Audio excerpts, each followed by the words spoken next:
Բարև ձեզ, ես Եվա Հարությունյանն եմ եւ մենք շարունակում ենք համապարփակ անվտանգության վերաբերյալ մեր զրույցները։ Այսօր մեր հյուրն է ԵՊՀ կիրառական սոցիոլոգիայի ամբիոնի վարիչ, քաղաքական գիտությունների դոկտոր պրոֆեսոր Արթուր Աթանեսյանը։ Բարև ձեզ, պարոն Աթանեսյան։ Շնորհակալ ենք շատ, որ ընդունել եք մեր հրավերը եւ այսօր այստեղ եք։ Թեման, որի շուրջ կցանկանայի այսօր խոսենք, սոցիալական էկոլոգիան է, ու քանի որ մեր լսարանի համար միգուցե անծանոթ լինի այս տերմինը եւ հարցը առաջանա, թե առհասարակ ինչ կապ կարող է լինել դրա եւ համապարփակ անվտանգության միջեւ, կցանկանայի նախ եւ առաջ բացատրենք, թե ինչ է սոցիալական էկոլոգիան։ Հա, երկրորդ հարցը բարդ էր, ինչ կապ ունի դա համապարփակ անվտանգության հետ, ինձ թվում է անվտանգության հետ ամեն ինչ կապ ունի, կվերադառնանք։ Սոցիալական էկոլոգիան այն է, թե ինչպես ենք մենք ապրում եւ դրանով պայմանավորված է նաեւ ով ենք մենք եւ օրինակ ամերիկացիները ասում են you are where you sit, դու նա ես որտեղ նստած ես, նայենք որտեղ ենք նստած եւ կտեսնենք որ մենք նստած ենք կամ ապրում ենք կամ գտնվում ենք մի միջավայրում որտեղ օդը ահավոր վատն է, ընդ որում դա Աստծո տված օդը չի, Աստված մեզ տվել է լավ օդ, մենք ենք այն աղտոտել, մենք տեսնում ենք, որ մեզ մոտ ավելի շատ քար է, քան ծառ եւ 21-րդ դարում որևէ մեկ չի արգելում մարդկանց ծաղկեցնել անապատը, ինչպես արել են Արաբական Էմիրություններում եւ այլն, այսինքն եթե մենք չունենք ծառ, բայց ունենք քար, նշանակում է մենք ենք այդպես ուզել։ Նայենք տեսնենք մեր ջրային ռեսուրսներին եւ այս ստուդիան շատ լավն է այն իմաստով նաեւ, որ կողքը Երևանի լիճն է, ես առաջի անգամ եմ տեսնում Երևանյան լիճը այս ափից եւ տեսնում եմ նորից որքան եւ տխրում եմ որքան գեղեցիկ պոտենցիալ եւ ուրեմն ներուժ ունեցող լիճը 30 տարի գոնե մեր անկախության տարիներին լճացրել են, լիճը լճացված վիճակում է եւ ուրեմն հազիվ այս ուրեմն ափն է վերանորոգվել եւ գեղեցկացվել, ինչու ոչ ամբողջը։ Այդ իմաստով օրինակ ամերիկյան դեսպանատան կողմից Երևանյան լիճը շատ գեղեցիկ է եղել եւ շատ վաղուց կանաչապատվել է բակը եւ դու տեսնում ես լիճը լրիվ այլ տեսանկյունից ռակուրսով։ Սոցիալական էկոլոգիան այն է, թե ինչպես ենք վերաբերում բնությանը, ինչպես ենք վերաբերում մեր տանը, որքանով ենք ընկալում բնությունը որպես մեր տունը, ինչ է մեզ համար տունը առհասարակ եւ որքանով ենք մտածում լայն կատեգորիաներով, այսինքն եթե ոմանց համար տունը իր սեփական բնակարանն է, իսկ այն կողմ գտնվողը իրեն չի վերաբերում, ապա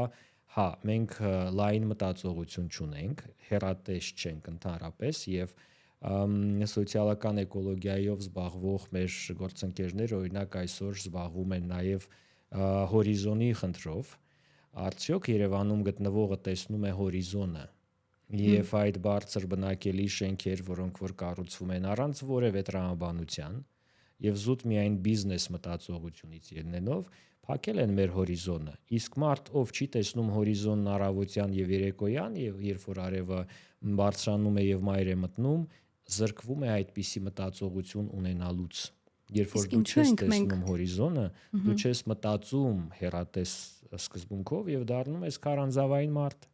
Իսկ ինչու կամ ինչպես ենք մենք այդպեսին դարձել։ Ինչու ենք մենք այսօր այդպեսին։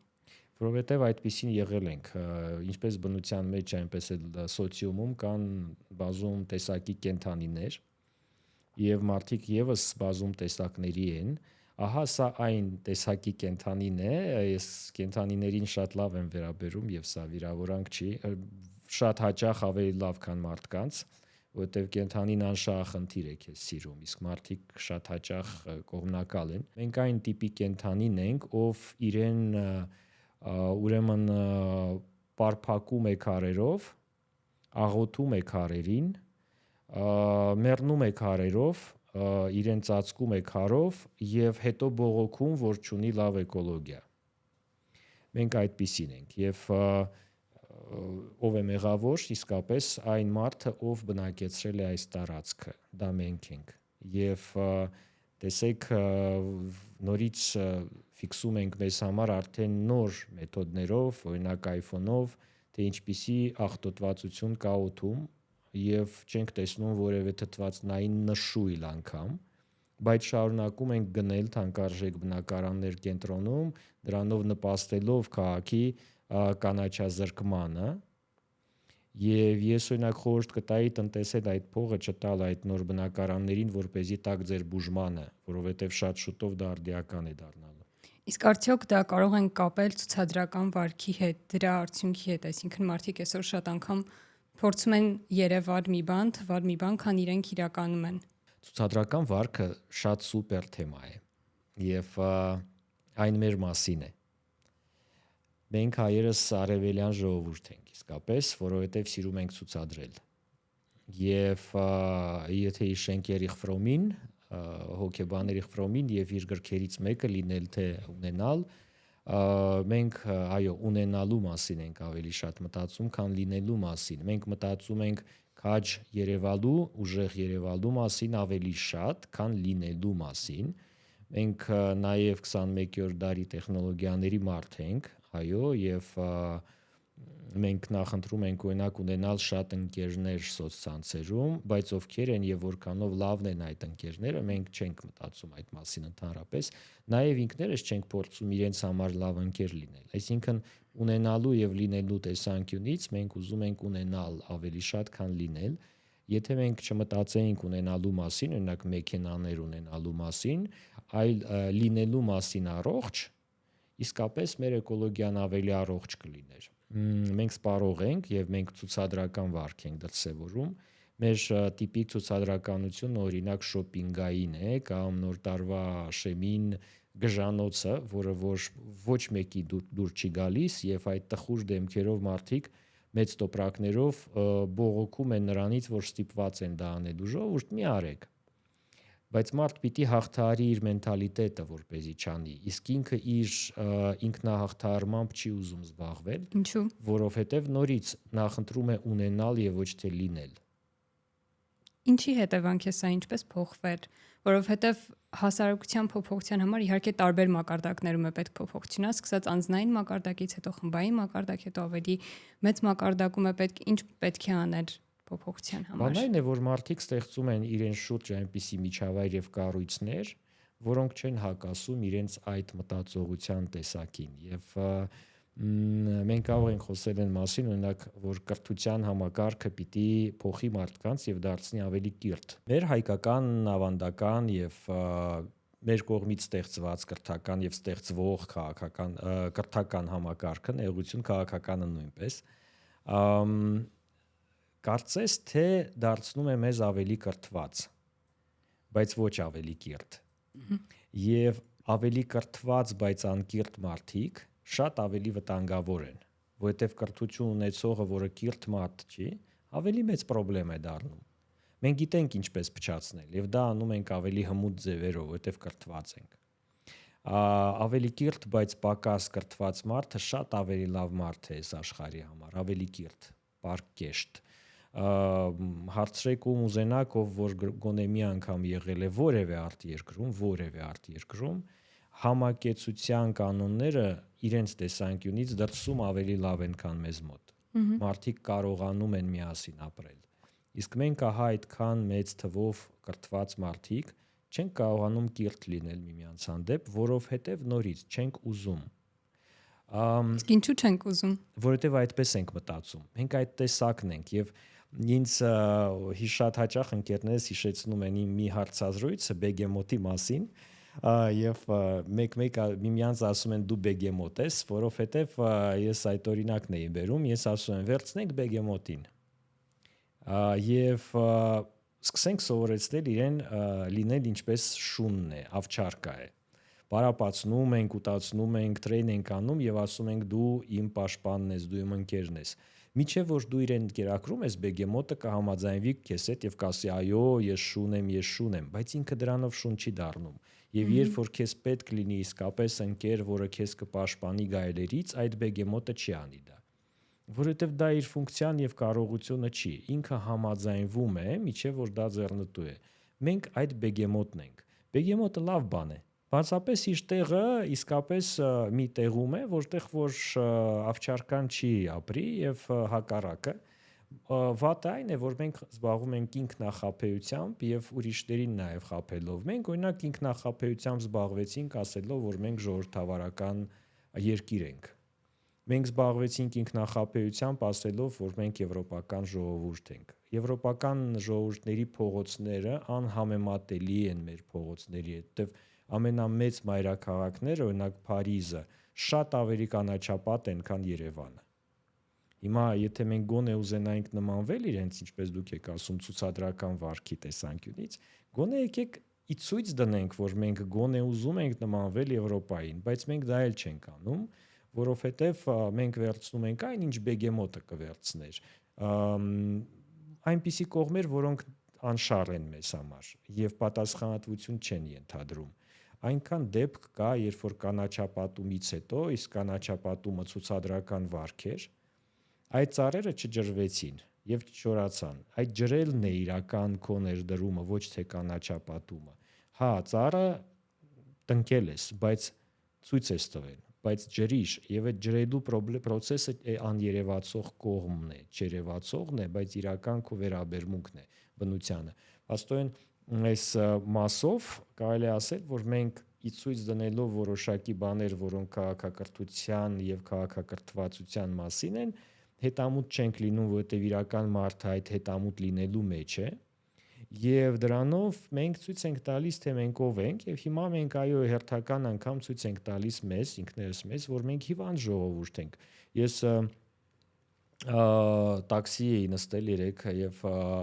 վարորդը Հնդկաստանից է, ինձ դուր չի գալի հնդիկ բառը։ Հնդկաստանից էր ակնհայտորեն եւ անգլալեզու երիտասարդ, ես հարցրեցի, որտեղ է ավելի լավ Հնդկաստանում, թե այստեղ, եւ առաջինը ինչ նա ասեց, ձեզ մոտ օդը ահավոր վատն է։ Ես չեմ կարծում, որ այդ ուրեմն երիտասարդը Հնդկաստանից հետևում է մեր մեդիաներին, մեր խոսակցություններին եւ քննարկումներին այսօր հայերեն լեզվով այն մասին, որ Երևանի օդը շատ վատն է, ծառահատումներ են, չէ, ինքը դա զգում է, նա տեսնում է դա։ Եվ հա, տեսեք, փաստորեն կա տարբերություն։ Շատ լավ, դուք խոսեցիք այն մասին, որ մենք հիվանդ հասարակություն ենք այսօր։ Կամ շատ վատ։ Կամ շատ վատ, այո։ Եվ նաև ինքնախապեյությունից խոսեցիք։ Ես կցանկանայի վարկենք այսպես ասած այդ հիվանդություններ, որոնք կան այսօր մեր հասարակությունում եւ խանգարում են մեզ առողջ լինել։ Օրինակ շատերը այսօր նաև անտարբերությունից են խոսում։ Ըստ ձեզ, արդյոք սա եւս արդեն այնքան արմատացած է, այնքան խորացած է, որ խանգարում է մեզ։ Հա, բայց նաև լավ բաներ կան եւ ըստ էության օրինակ ցուցադրական վարքը ունի լավ կողմ՝ туриզմը։ Երբ որ դու ցույց ես տալիս մարդկանց օրինակ եկեղեցին, ցույց ես տալիս, որ դու հին ես, քրիստոնյա ես եւ տուրիստը գալիս է եւ մտնում է եւ տեսնում է, նա սկսում է լավ վերաբերվել քեզ եւ հարգանքով, սակայն եթե այդ տուրիստը մնա Հայաստանում եւ պտտվի այդ եկեղեցու շուրջ, կտեսնի, որ դրա ետևում օրինակ աղբ է թափված, կամ կտեսնի, որ մենք ցույց ենք տալիս մեզ որպես շատ քաջ մասկուլին ժողովուրդ, բայց եթե նա մեզ հետ ապրի, կտեսնի, որ օրինակ ջենտլմենությունը մասկուլինության տղամարդու վարքում շատ քիչ է։ Կամ կտեսնի, որ օրինակ մենք բավականին կոնֆլիկտային ենք մեր ներսում։ Մենք ցույց ենք տալիս բոլորին, որ մենք միասնական ժողովուրդ ենք, բայց եթե ինչ-որ մի տուրիստ մնա մի քանի օր եւ շարունակի մեզ դիտարկել, ապա նաեւ հակառակ կողմը մեդալի կտեսնի, եւ այդ հակառակ կողմը իսկապես ոչ լավ կողմ է։ Ինչպես անենք, որպեսզի մենք նաեւ այն հակառակ կողմից լավը լինենք։ Եվ ես հիշում եմ տարիներ շարունակ, երբ որ մեզ նկարագրում էին մեր հյուրերը, ասելով, որ ինչ կա սառնարանից կհանեն, կդնեն սեղանին, մեզ լավ կհյուրընկալեն եւ այլն։ Եկեք մտածենք այն մասին, իսկ եթե հյուր չկա, մենք ինքներս մեզ այդպես ենք վերաբերելու կամ մեր հարազատներին։ Եվ այս տարբերությունը շատ մեծ է, անգամ այստեղից գնացած արտագաղթած հայը, երբ որ գալիս է օրինակ արձակուրդներին ամռանը ստեղ իրենց բարեկամների մոտ, ինքը գալիս է մեծ ուրախությամբ, սպառում է այն ինչ կա, բայց հետո նախընտրում է նորից փախչել, ինչու, որովհետև նախընտրում է չմնալ այն միջավայրում, որը ինքը շատ լավ ճանաչում է եւ ցավոք, որի մեջ ինքը նաեւ վատ ներդրում է ունեցել եւ դրա համար փախել է։ Եվ ինքը չի ուզում երեսվել իր մեղքերի հետ շատ հաճախ եւ մեզ մոտ միգրացիոն հետազոտությունների դաշտում կա մի այսպիսի օրինաչափություններ, որ եթե դու արտագաղթել ես, ապա որքան վատ է քո պետությունում, այնքան լավ է քեզ համար։ Ինչու, որովհետև դու կարողանում ես միշտ հիմնավորել քո փախուստը ասելով, տեսեք ինչքան վատ էր, ես ճիշտ արեցի, որ փախա։ Բայց սա ունի հակառակ նաև կողմը երևույթի, որքան շատ փախչեք, այնքան ավելի վատ կլինի քո տանը։ Եվ հա, գալով եւ տեսնելով, որ վատ է, դուք ասես ճիշտ եմ, որ փախել եմ, բայց մյուս կողմից եթե չփախչեիր, վատ չէր լինի, որովհետեւ դու պիտի ապրեիր այդ ամեն ինչը, երևի մի քիչ մաքրություն կանեիր քո տանը, որտեղ ապրում ես։ Այս ֆենոմենը եւս մեզ հատուկ է շատ, ասենք որ դա հիվանդություն է թե ոչ, ասենք երևի դա անվանենք ավելի շատ բնութագրիչ, որը ոչ միայն մեր մասին է, բայց հա, մեր մասին է։ Վերադառնալով համապարփակ անվտանգությանը եւ նաեւ թեման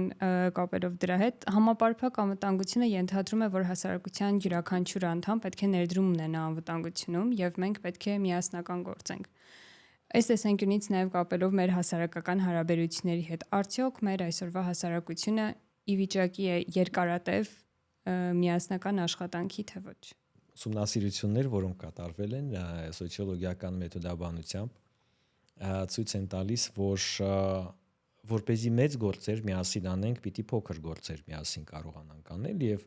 օրինակ Խորհրդային Միությունը, որի մասին շատ-շատեր ունեն նոստալգիկ հիշողություններ,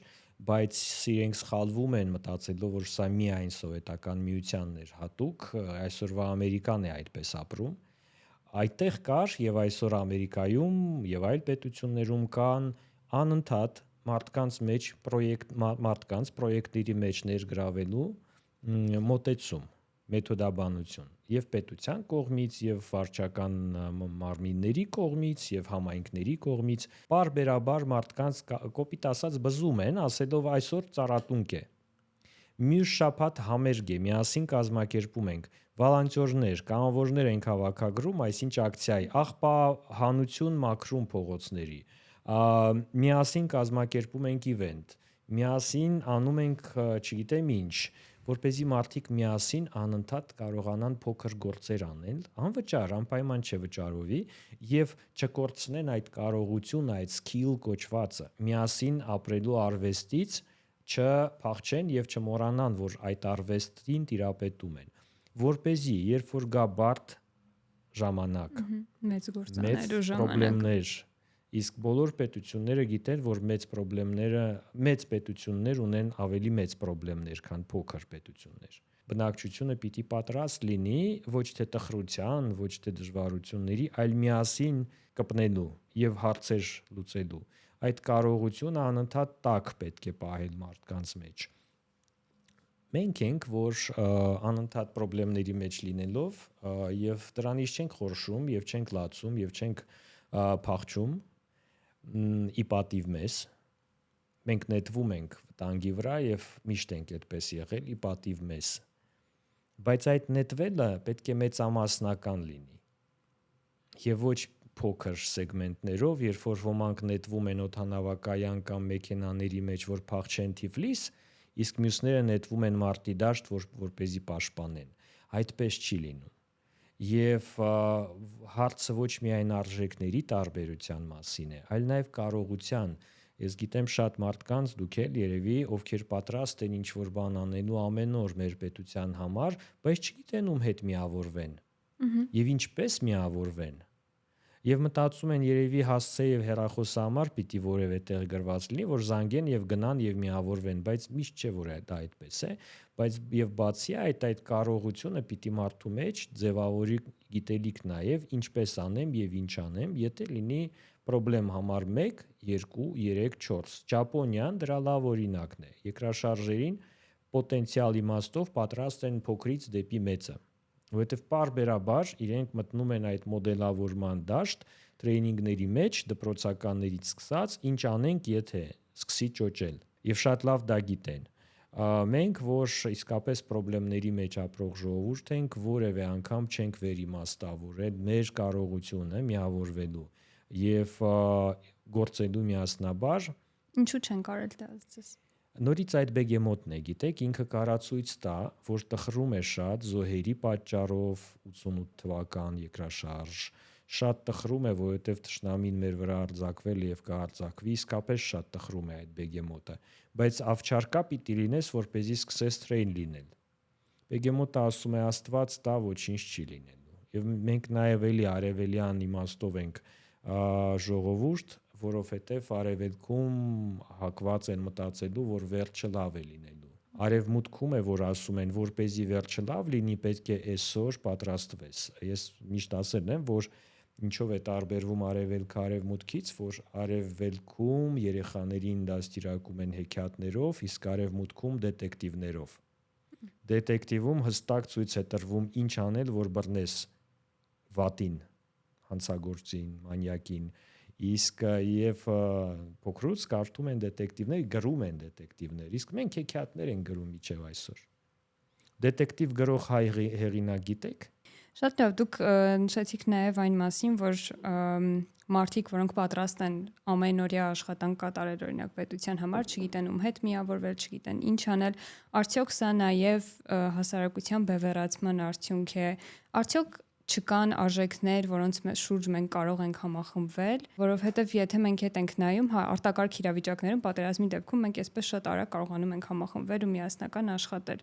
բայց ի՞նչն է պատճառը, որ խաղաղ ժամանակներում չի ստացվում դա անել։ Սա շատ լավ բան է, հարց է եւ մենք կարողանում ենք արագ համախմբվել, բայց արդյունավետ համախմբվել։ Սա է դա դեռ այլ հարց է։ Իհարկե, եւ մեզ պետք է ոչ միայն արագ, այլ պետք է նաեւ մեծաթիվ համախմբում եւ պետք է նաեւ էֆեկտիվ համախմբում։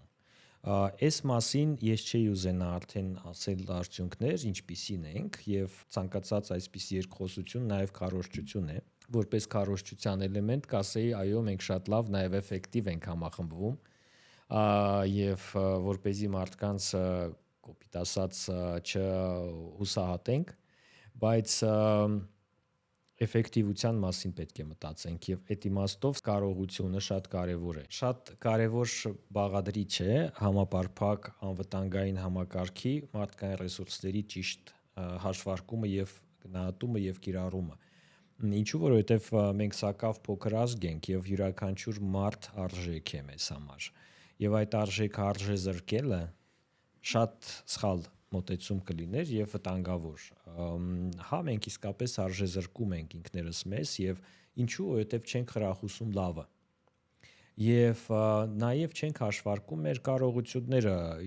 ինչ որ մեկ կարող է ավելի լավ ճաշեր էփել, մյուսը կարող է լավ կռվել, երրորդը կարող է լավ կառուցել, չորրորդը բուժել եւ հինգերորդը առաջնորդական կարողություններ ունի։ Չի բացառվում, որ ինչ որ մեկ բոլորը ունի, բայց այդ հաշվարկումը թույլ կտար մեզ միավորվելով նաեւ էֆեկտիվ գործել միասին, բոլոր հարցերը ծածկել։ Ինչու Իսրայելում պետականության հենց սկզբից մոտեցումներից մեկը եղավ այսպես կոչված կիբուցների ստեղծումը, սա ընդհանուր համայնքներն էին, որտեղ բոլոր կանայք բոլոր երեխաներին տիրություն էին անում։ Բոլոր տղամարդիկ պաշտպանում էին բոլոր սահմանները եւ բոլորը հողագործությամբ էին զբաղվում։ Ինչու, որովհետեւ միասին կպնելով կարողանում էր կոմպենսացնել, սա բազմակնություն չէր։ Բայց կարծես եւ մանկապարտեզ էր այդ համայնքում, եւ դպրոց էր, եւ կառուցապատում էր, եւ անվտանգություն էր ամեն ինչը։ Մոտեցում է սա, որը շատ էֆեկտիվ դարձավ։ Իսրայելի փորձը այդ մասին է վկայում։ Մենք ինքներս համայնքային մտածողություն ունեցող եւ համայնքային պատմություն ունեցող ժողովուրդ ենք, ազգ ենք։ Ինչու մեր համայնքները չպահեցինք որպես էֆեկտիվ միավոր, երբ որ բոլորը աշխատում են միասին։ Մենք վերացրեցինք կոլխոզները, մենք սպանեցինք սա եւ մասնավոր սեփականությունը իրականում սպանում է համայնքին։ Երբ որ մեկը հարուստ է, մյուսները աղքատ եւ լեզու չեն գտնում իրար հետ եւ չեն ուզում միավորվել։ Կապիտալիզմը հայերիս համար չէր։ Մենք չպիտի գնայինք այդ ուղղությամբ եւ պիտի ամեն գնով փորձեինք նմանվել Չինաստանին, որտեղ որ կապիտալիզմը եւ համայնքը եւ միասին ապրելու արվեստը համատեղված են։ Մենք այո, համայնք ասելով նկատի ունեցանք միայն վարչական միավորում, միջդեռ համայնքը դա միասին կարողությունն էր, միասին բոլոր հարցերը լուծելու։ Այդ պատճառով օրինակ յուրաքանչյուր գյուղ վերցնելը խնդրեմ էր թշնամու համար նախկինում։ Այժմ մենք այդ ինքնությունը կորցրեցինք, Երևանցու ինքնությունը կորցնում ենք մարզերի բնակիչների յուրահատուկ ինքնությունները, հպարտությունը մարզաբնակի։ Մենք նաև ակտիվ դա սպանեցինք նորից սոցիալական էկոլոգիայի տեսանկյունից ամեն ինչ կոնցենտրացնելով Երևանում եւ բարդութավորելով մարզաբնակներին դրանով իսկ մենք ինքներս ենք շատ սխալ վարվել եւ ահա այս քննարկումը զուտ օրինակ բանաձև է տալիս այն ինչ անում եք սխալ այսօրվանից մի արեք եւ փորձեք անել հակառակը ընդ որում հայերս սիրում են հակառակվել այս սկսեք ինքներդ ձեզ հակառակվել այն ինչ անում եք սխալ է ժողովուրդ եկեք անենք հակառակը եկեք պաշտպանենք մեր բնությունը կերակրենք փողոցի կենդանիներին երեխա ունենանք ոչ թե որտեվ այդպես պետք է այլ որտեվ ուզում եք երեխա ունենալ եկեք սիրենք Հայաստանը ոչ թե խոսքերով եւ լայքերով եւ գրառումներով Facebook-ում, այլ գործեր անելով պետության համար։ Այդուհանդերձ մենք որքան էլ քննարկեցինք մեր հասարակության խնդիրները կամ այսպես ասած հիվանդությունները, կարծում եմ կա դրական, որի հիման վրա նաեւ մենք այսքան ժամանակ դեռևս կարողացել ենք գոյատևել, ինչ կա, ինչի վրա մենք կարող ենք այսօր հենվել եւ արդեն իսկ սկսել կառուցել, այսպես ասած, արդյունավետ հասարակությունը, որի մասին դուք խոսում եք։ Գոյատևելուց հոգնել են շատերը արդեն։ Օրինակ մեր երիտասարդները չեն ուզում գոյատևել։ Իրենք ուզում են լավ ապրել։ Այդ գոյատևումը բրենդ չի այլևս։ Մենք չենք կարող վաճառել մարդկանց գոյատևում, այդ թվում նաև քաղաքական օրինակասույթում, խոսույթում եւ ծրագրերում դու չես կարող ասել ընտրեք ինձ, ես կապահովեմ ձեր գոյատևումը եւս 5 տարի։ Լավ ապրել են ուզում եւ լավ ապրելու համար քեզ լավ պետք է պահես։ Սա է բանաձևը։ Կա ինչ-որ բան, ինչի մասին ես չհարցրի, բայց կցանկանայիք ասել։ Այո, ես կուզեի մաղթել մեզ բոլորիս եւ իմ սիրելի հայ ժողովրդին, հայաստանցիներին լավ տրամադրություն, չափավոր ինքնակնդատություն, որպեսզի այն չդառնա դոգմա, չդառնա հիվանդագին, չդառնա կոմպլեքսների պատճառ, եւ ցանկություն եւ կարողություն երևի անելու ոչ միայն այն, ինչ քեզ ձեռնտու է, այլ նաև ինչ պետք է բոլորիս։